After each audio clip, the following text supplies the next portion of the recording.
All right, good morning, everyone. I hope you're doing well. We have a number of announcements this morning. A lot of them are the standard ones. So we have our Prairie Learn homework due on Friday. I just released last evening the next homework. So the next one is the last one. So I won't be releasing any more Prairie Learn homeworks. They're all out now. And the last assignment after you complete this one on Friday is due on Thursday. I think it's Thursday, April 11th. It's the last day of classes. Okay, so that's now all available. Lab 8, we're doing the very last lab this week. And so just make sure you get your pre-lab done before your section. If you're doing a hands-on bonus project, April 8th is the deadline to get me your YouTube link.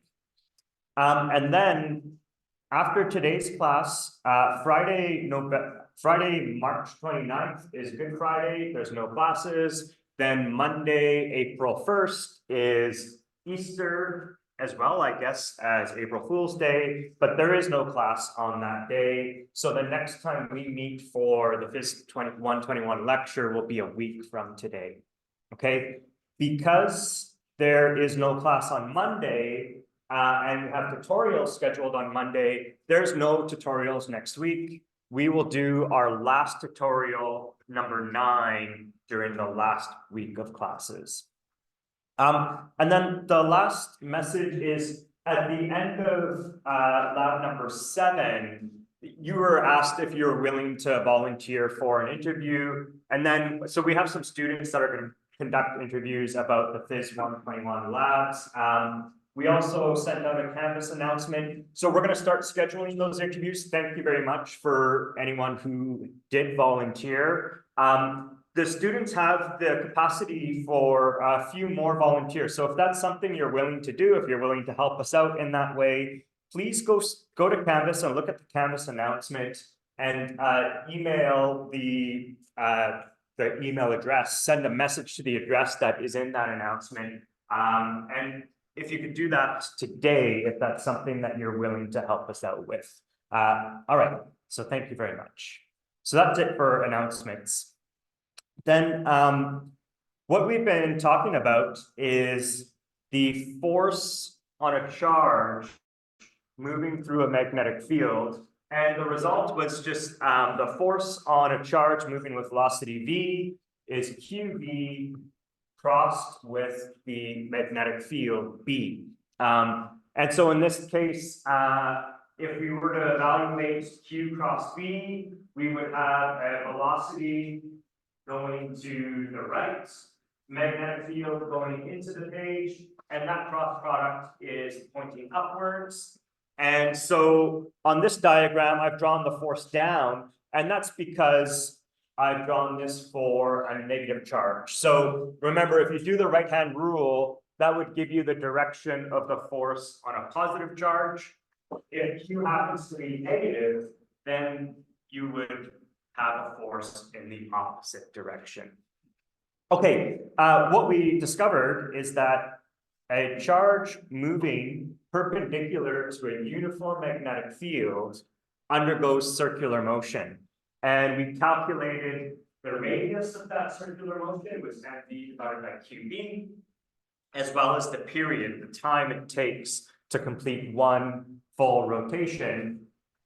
And that period was 2 pi times m, the mass of the particle divided by qb. And what was interesting about that period is that it didn't depend on the radius of the circular motion or how fast the charge was moving. And the reason was because as the radius gets bigger, the charge has to travel a further distance, but it also moves faster. So the radius is proportional to the speed, as you can see from that top equation. And so those two effects cancel out, and these charges complete their circular motion in the same time, regardless of the speed or the size or the radius of that circle. Okay, so what I want to do today is, today's kind of fun because we're just going to think about some applications of some of these concepts. And the first one we're going to do is velocity selector. After we do velocity selector, we'll have covered all of the material that you need for the current homework. Okay, so here's the velocity selector. And this is kind of a neat device. It's simple, but it's also used all the time. So it's a practical device. So velocity selector is the following. We're going to start with a charge capacitor or a set of parallel plates that have equal and opposite charge. And so I'll draw it like this. Maybe we'll put some positive charge on the top plate, and we'll put an equal negative charge on the bottom plate. Okay, what we know about capacitors is that when you charge parallel plates, they create an electric field that's uniform between the plates and zero outside the plates, at least to a good approximation. So if I was to draw the electric field of this charged capacitor, it would point from positive to negative, and it would be uniform between those two plates. Okay, so that's part of our velocity selector. What we're going to ultimately do is we're going to fire charge particles through the center of this capacitor. And if we were to do that right now, say we fire a positive charge through there, that electric field would exert a force down on that positive charge, and it would deflect it. It would change its direction. Okay, so the next thing we're going to do is we're going to apply a uniform magnetic field B that is perpendicular to the electric field. Okay, and so in lab number 7, we saw that one way of making a uniform magnetic field is to wind a coil. So maybe we wind a coil, we put a constant current through it, that makes a uniform magnetic field. Then we place our capacitor inside that coil, it makes a uniform electric field. And so we'll have this region of space that has a uniform electric field and a uniform magnetic field that are perpendicular to one another. And so let's suppose that we do that. And so I'm going to make my magnetic field be into the screen. And so I'll draw some of these field lines. Here's the feathers at the end of an arrow pointing into the screen. And so here's our magnetic field B. Okay. So now what we're going to do is we're going to fire a charged particle through the plates with velocity V. Okay, so let's take a particle. We'll make it a positive particle. So we're going to take some charge Q greater than 0. Actually, why don't I draw it actually inside the plates here? So here's Q that's greater than 0. So a positive charge, and it's going to be moving with some velocity V. Okay, so we have a positive charge moving through. Let's think about just the electric field. So the electric field exerts a force equal to Q times E on this charge. E is pointing down, and so this positive charge would be deflected down due to the force from the electric field. So the electric field exerts force, we'll say Fe is equal to Q times E on the charge. And so it tends to deflect Q downwards. Okay, that's fine. So we can draw on our picture here. I'm gonna move this label so I can draw a free body diagram. So this is some Q greater than 0, and we're gonna have an electric force that's downwards. So this is F electric. Okay.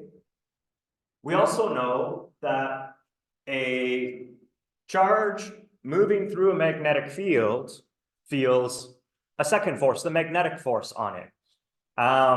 So the magnetic force on our charge is given by, okay, so F magnetic, we'll call it F sub B.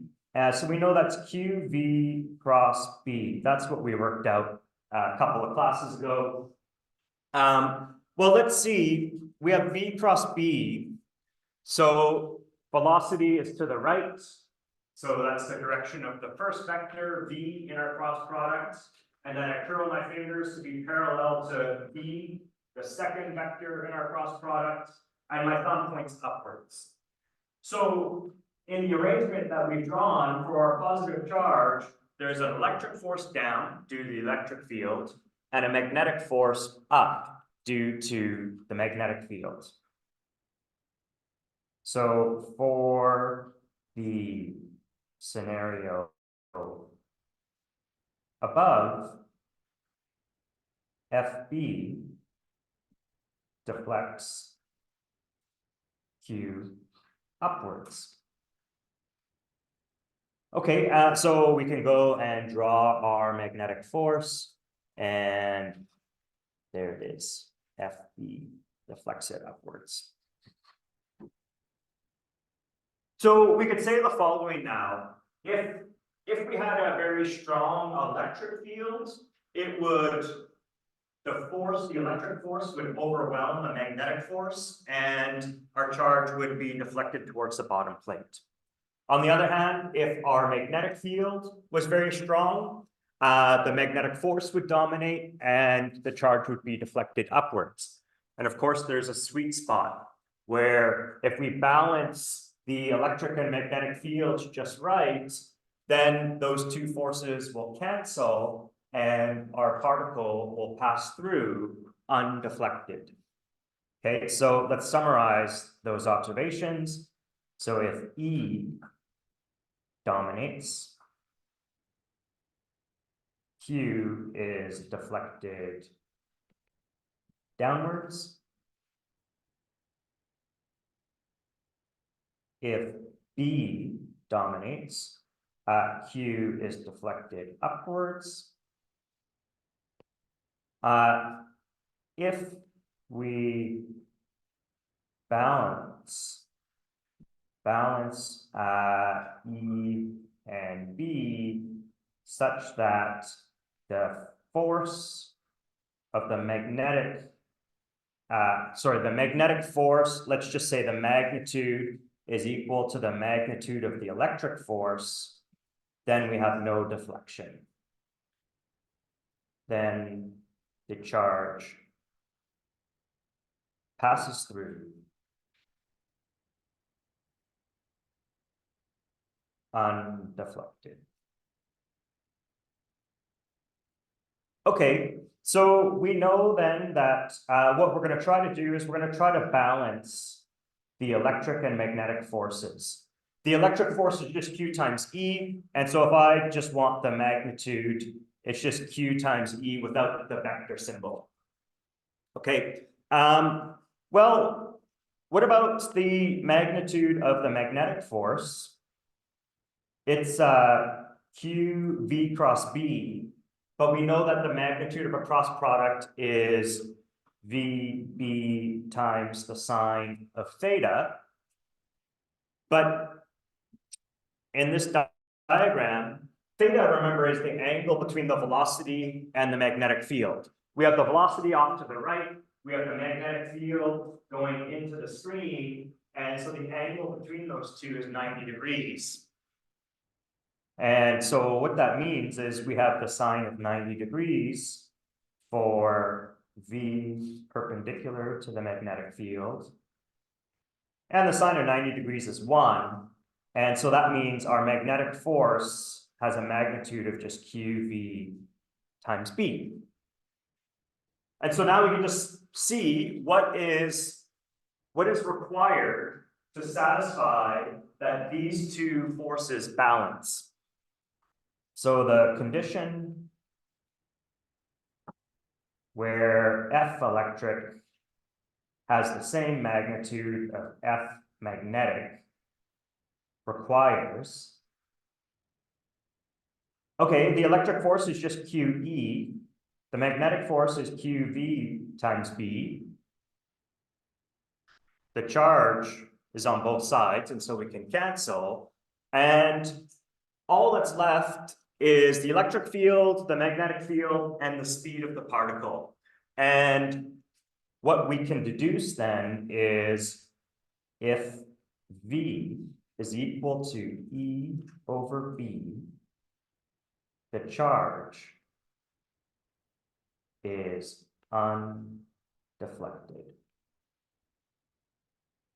So that's the main takeaway from this apparatus. We have a uniform electric field perpendicular to a uniform magnetic field. We fire a charge through that region of space.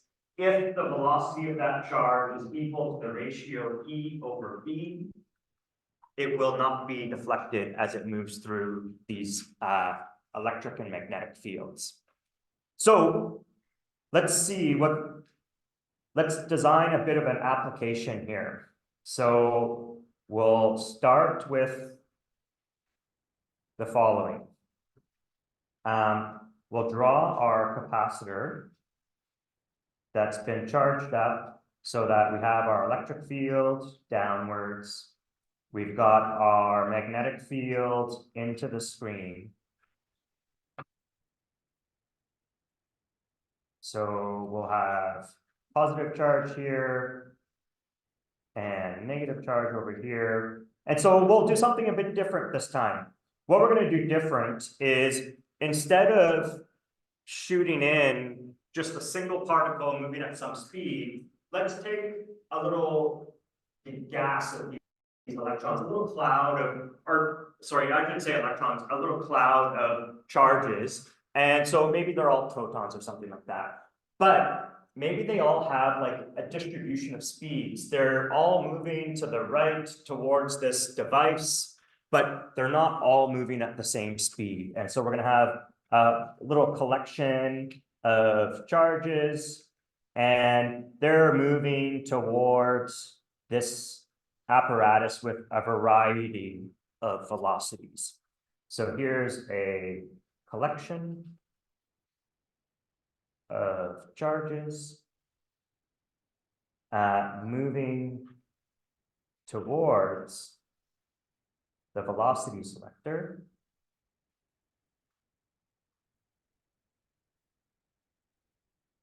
With a distribution of speeds. Okay, so some are slow and others are fast. Okay, so let's think about a slow particle. So let's imagine a slow particle enters this velocity selector. And so here's Q, and here's the velocity. I'm going to move this Q, and we'll say that this one is slow. So this is a slow charge.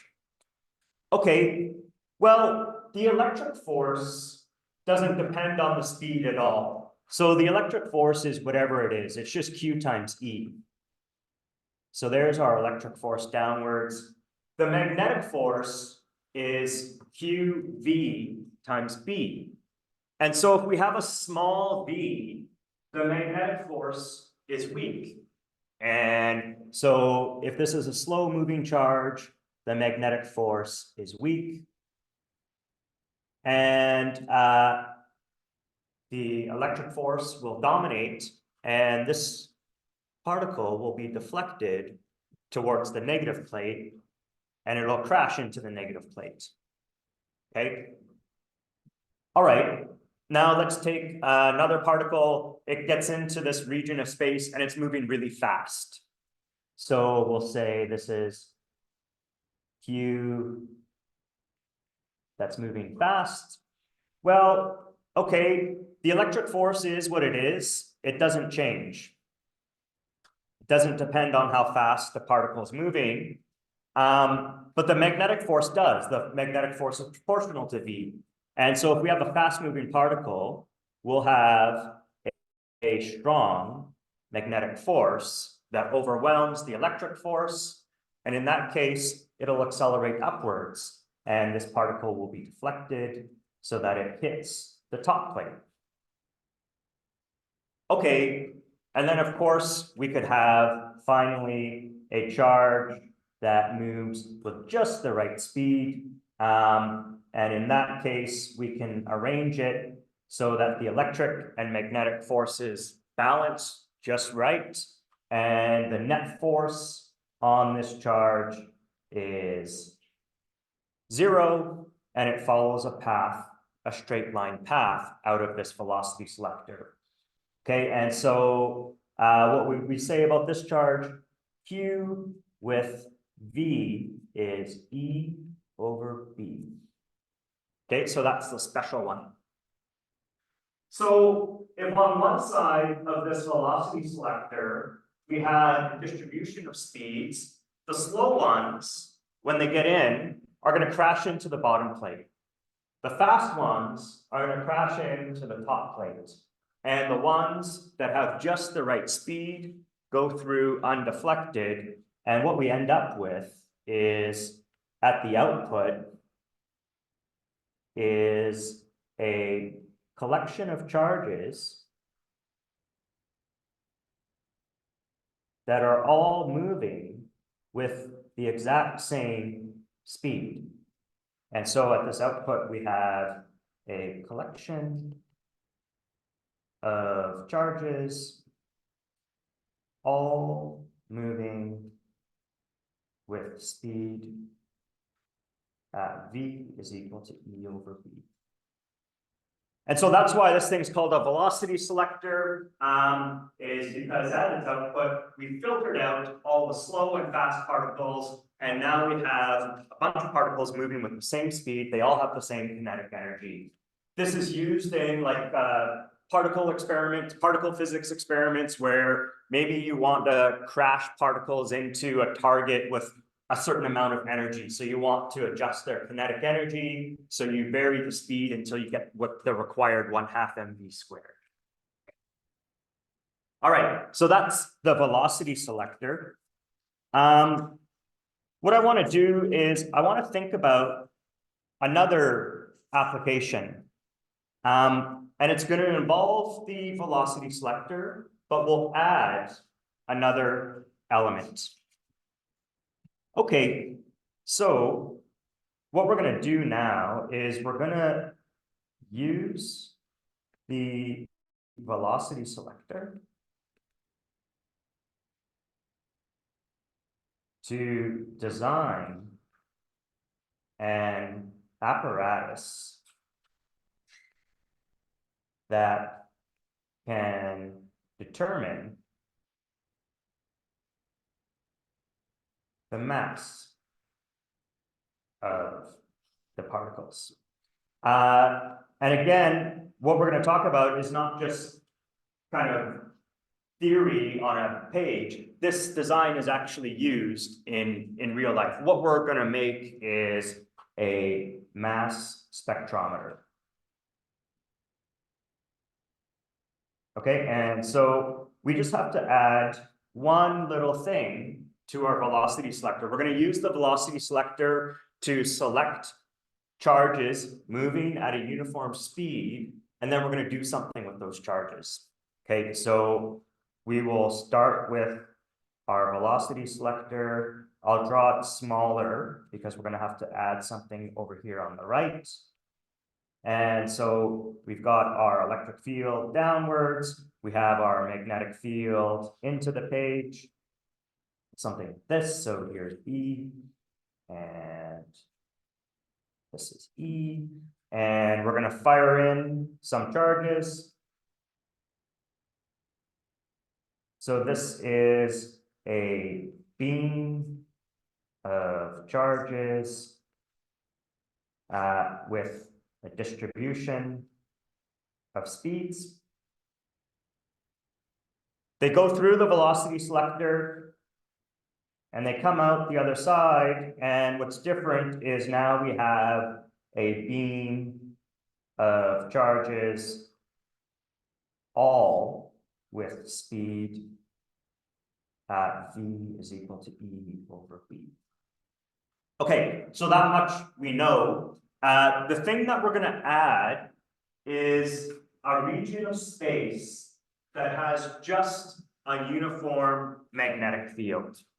Okay, and so what we'll do is we will make some other magnetic field. I'll do it a different color, so it's not necessarily the same magnetic field as the blue one.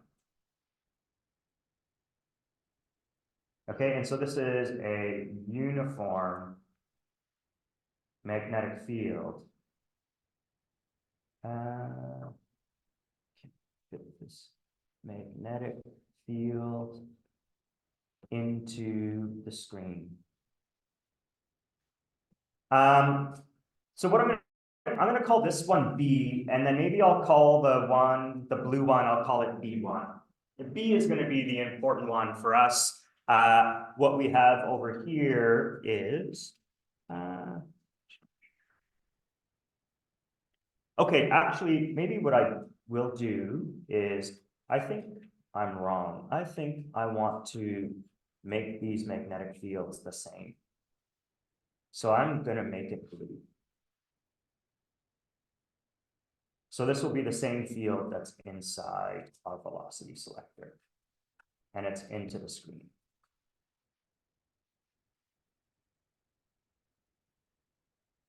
Okay, good. So let's just make a couple of comments about this. So after the charges leave the velocity selector, they enter a uniform magnetic field B. So what did we say a couple of classes ago about charges that move perpendicular to a uniform magnetic field? What kind of motion do they have?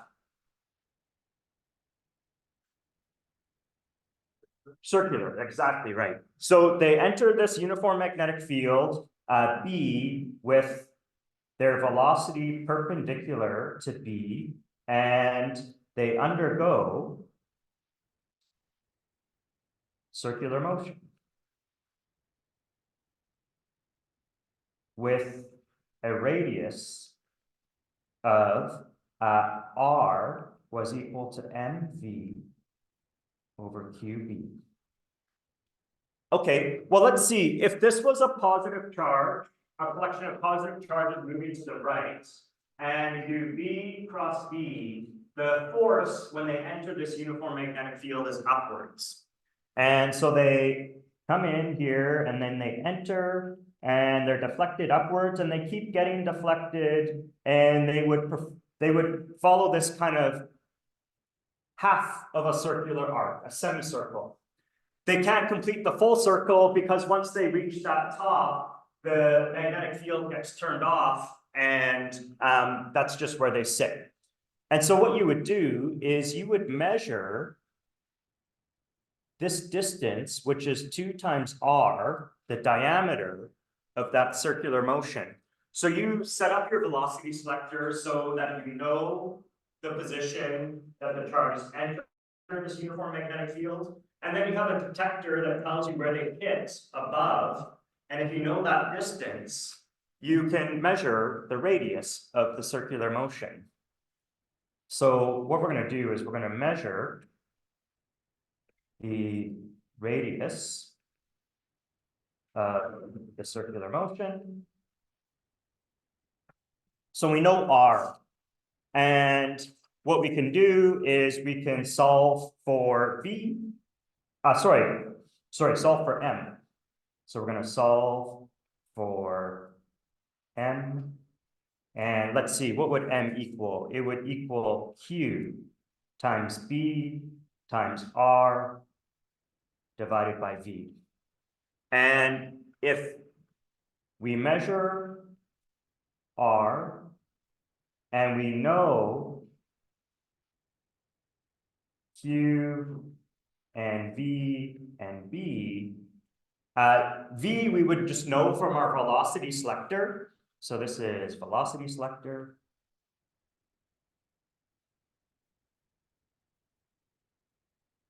And so then we can calculate M. And so this is done all the time. So in fact, I think we have such a device on this campus. So it's a mass spectrometer. What they do is they take atoms or something like that, and then they ionize them. So they knock off one of the electrons from the outer valence shell, so it becomes a charged ion. When you remove the electron from an atom, the mass hardly changes at all. The electrons are so light. Then you fire the atoms through a velocity selector, then into a uniform magnetic field. You know V, you know the magnetic field, and you know the speed that these charges are moving at. You measure the radius of the motion, and you can calculate the mass. Okay, and then I think I have here a better version of this kind of drawing. So there's our source of charged particles, the ion source. They're shot through the velocity selector, and then you measure the radius, and they're showing two different mass particles flying with a different radius. Okay, so this is our mass spectrometer. All right. So I want to do one more thing today. How much time do we have? We have about 20 minutes, which is just right. If you think back to how we started, the first thing we did is we thought about moving charges and the fact that they create magnetic fields. And then we said, well, okay, a common way to have a collection of moving charges is to have a current. So we first wrote down the magnetic field due to a moving charge, and then we modified it so that we could say, okay, what if we had a current? The magnetic field due to these currents would be such and such. That led to this Biot-Savart law. I want to do something similar. We now know that if we have a charge moving in a magnetic field, it experiences a force.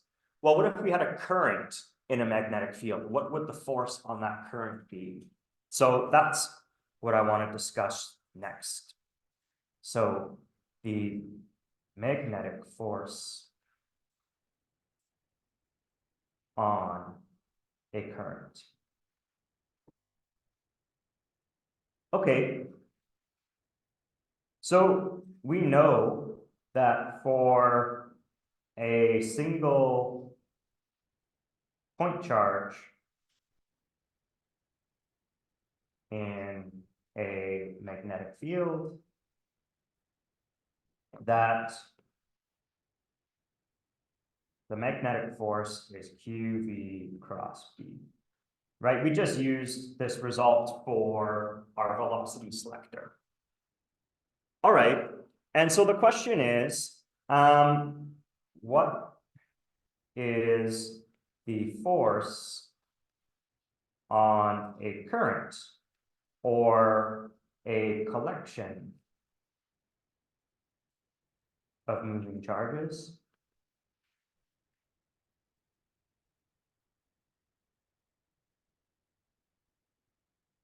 in a magnetic field? Okay, well, the way we're going to do this is actually pretty similar to how we did it for determining the magnetic fields that these objects or these moving charges and currents produced. So let's imagine we have a wire. The wire is carrying current I, and the length of the wire is L. Okay, good. Well, if the charges are moving with some velocity in this wire, we could calculate how much time it takes for them to travel the length.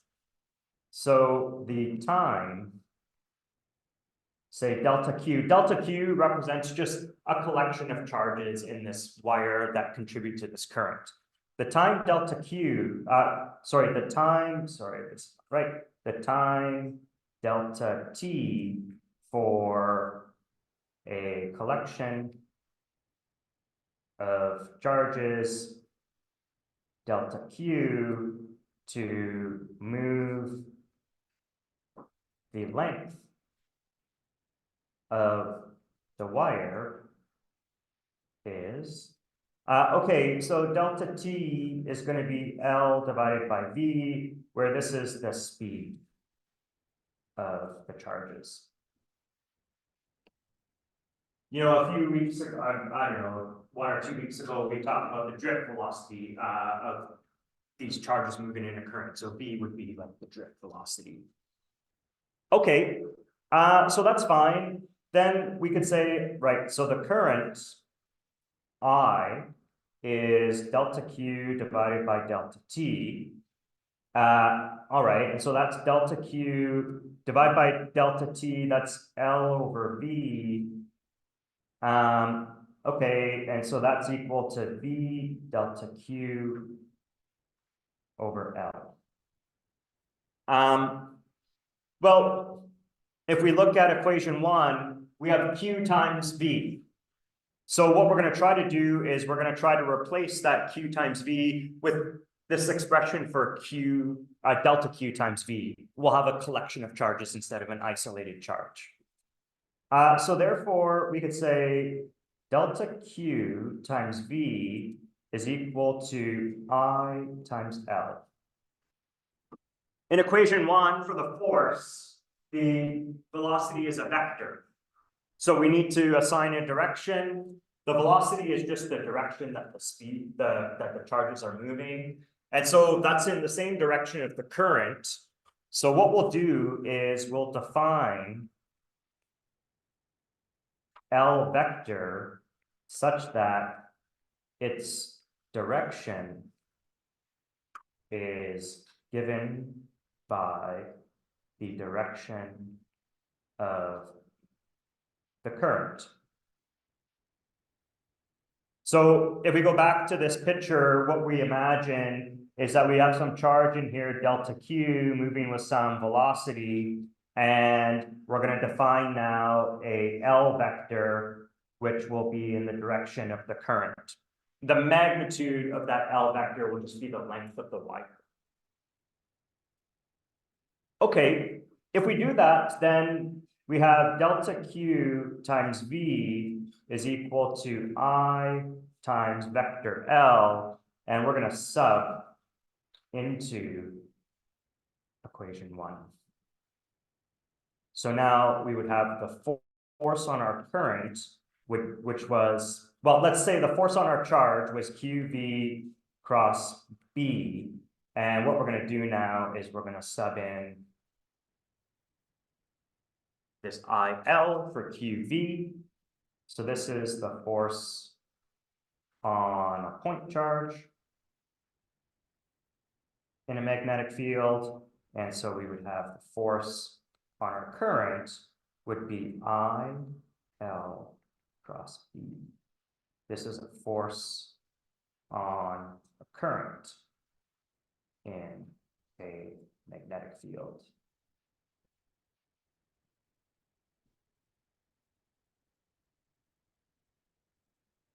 Okay. So that's really all the derivation we have to do today. What I want to do is I want to think about the consequences of this expression. So let's imagine the following scenario.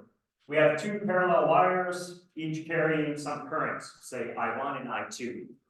Well, we know that current is a source of magnetic field. And so what we could say is current 1 creates a magnetic field at the position of current 2.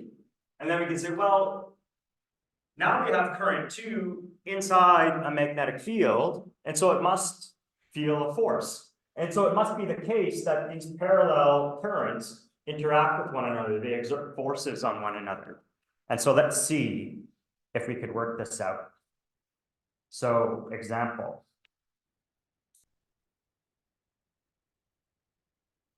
The force between parallel currents. Okay, so we'll draw 2 parallel wires. We'll call this one current I1. Maybe this is wire 1. And then we have a second wire over here. And we'll call this wire 2. And it has current I2. We'll make the currents parallel. We could imagine a scenario where the currents are also anti-parallel. We'll see what happens in that case as well. Okay. So the question is, what is the force on I2 due to the magnetic field of I1? Okay, well, first let's figure out the direction. If we have I1 is to the right, our right-hand rule was I'm going to put my thumb in the direction of the current to the right, and my fingers curl in the direction of the magnetic field. So above the current, my fingers are pointing out of the screen. So the magnetic field is out of the screen above I1. And then if I curl my fingers more, then below I1, they're into the screen. Okay, so I1 makes a magnetic field B1 that is into the screen at the position of I2. Okay, so we can draw that magnetic field. So I1 is a magnetic field out of the screen above the current I1, and then it goes into the screen below the current I1. And so we'll draw a few of these field lines here. So remember, the magnetic field around a current is forming these loops. I'm just drawing the direction that's in the plane of this page. So this is B1 due to I1. Okay, well, what we're going to do is, let's say the distance between these is D. Okay, and we now have to think about the force. The force on I2 is given by, well, let's see, we just wrote it down. Force on 2 was equal to the current. In this case, it'll be the current in the bottom wire, I2, times L cross the magnetic field. In this case, the magnetic field is the field due to the first current, the top one. All right. What about the direction? So L cross B1. Well, what we said is we're going to define L to be a vector that's in the direction of the current. And so in this case, we draw both currents to the right. So we have to evaluate this cross product, L cross B1. L is to the right, B1 is into the screen at the position of I2, and my thumb points upwards. And so there must be a force upwards on this current, I2. So this is F2. So this is the force on I2 due to I1. Okay. L and F, or sorry, L and B1 are perpendicular. So since L is perpendicular to B1, this L cross B1 is L times B1 times sine of theta, but theta is 90 degrees, sine of 90 is 1, and so this just becomes L times B1. Okay, maybe I should say this is L2, so let's just label. This is part of the second current. All right. So we have the force on 2, its magnitude is going to be I2L to B1. And so we'll just put a 2 here. All right, well, the last thing we can do is we can sub in the known value of the magnetic field due to the first current. So recall that the magnetic field B due to a long straight current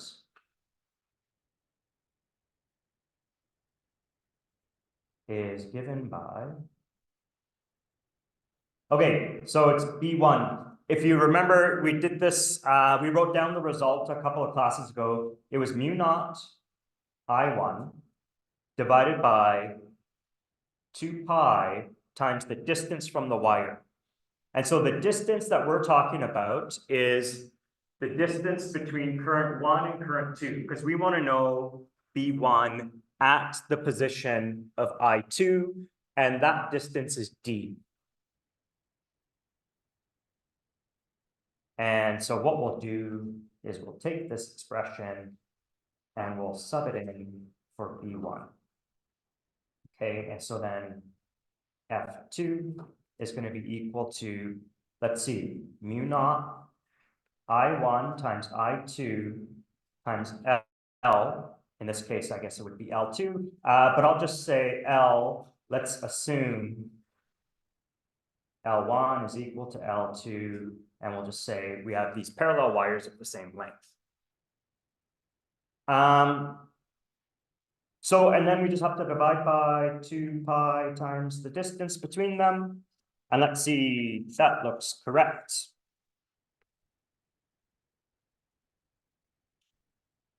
What about, so that's the force on the bottom wire due to the top one.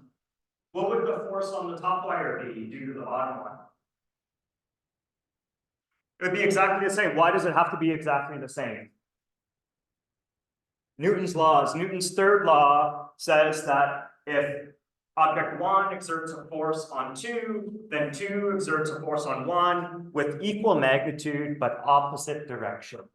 Okay, and so by Newton's third law,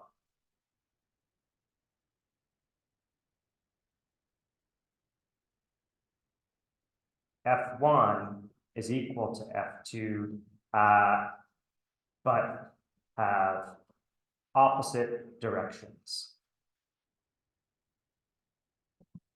Okay, we have 2 minutes, and what I want to do is I want to show you a video of this in action.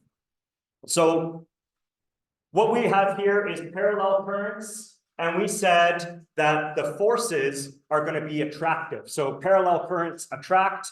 If we had anti-parallel currents, we would have found that they repel one another.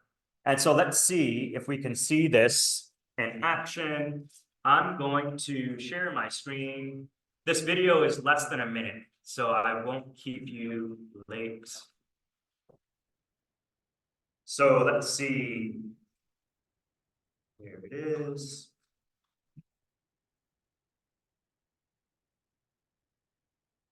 All right, so this was done by MIT. Let me just pause this and I'll tell you a little bit about their setup here.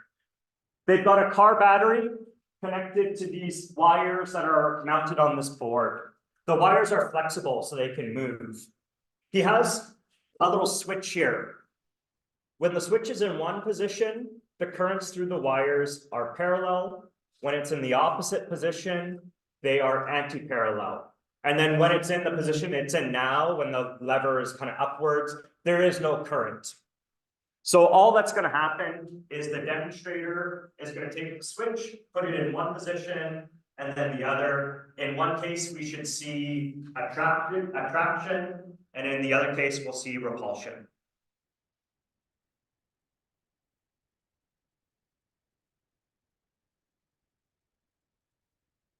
So it says parallel currents, you put the switch backwards is what it said. So that's anti-parallel, they repel, and now that's parallel, they attract. Okay, the effect is small, so you need large currents in order to see it. That's why they're using this big car battery. Okay, so that's anti-parallel, and that's parallel currents. Okay, good. So that's it. Have a good 4-day weekend, and we'll see you on Wednesday next week. Remember, if you're willing to volunteer for the interviews, please go see the Canvas announcement and let us know. Thank you very much.